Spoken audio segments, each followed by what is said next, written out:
So first of all, good afternoon. I thought that Gonzalo was in here talking to my ear. So one of the things, if you're interested in global or just to take your global business to the next level, if I could just start there, are two words that I think permeate my entire international global business. The first one is intentionality. Don't haphazardly get into this. If you look and see where the industry as a whole is going, and probably regardless of where your market is or what your market makeup is for buyers or sellers, understand that there is a global impact on every market, especially in Florida, right? And so being intentional about that. But then my second word besides intentionality is fascination.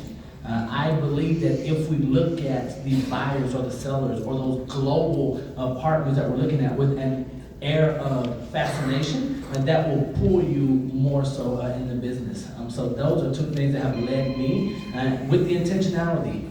Look at what's happening in your market right now. With being intentional, ask a lot of questions. When I started, I knew what I wanted to do, but that's the only thing I knew.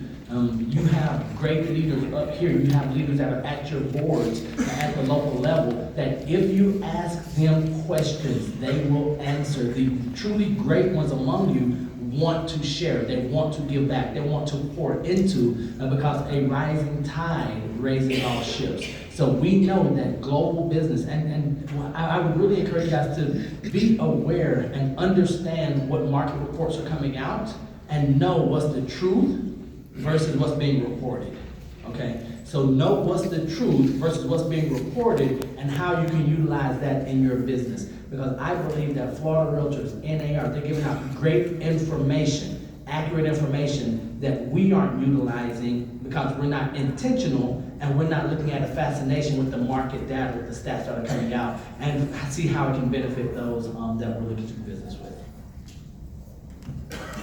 I do want to comment on Neal because one of the myths is you have to speak a foreign language, and I know Neal speaks Southern, and is that he does not speak a foreign language.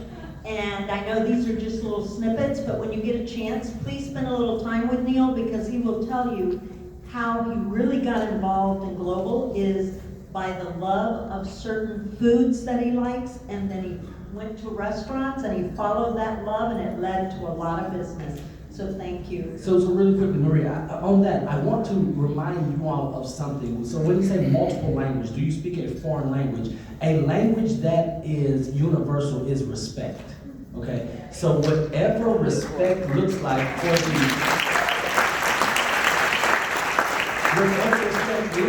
the demographic that you're going after. If it's the Japanese culture, what does respect look like to them, not for us here, okay? Understand that there are going to be times when we have to bend and mold, and the American way or our way is not the right way. I don't believe there's a right and a wrong. It is what is going to work for you and your business and those that you're targeting. And the question that you really need to ask yourself, are you willing to put your ego aside to get more business and to do business the way that they want to be worked with? If you're willing to do that, they don't care if you don't speak their language. When they see that you're respectful, they're going to say, this is my friend. Because outside of the US, the higher context cultures, they want relationships first.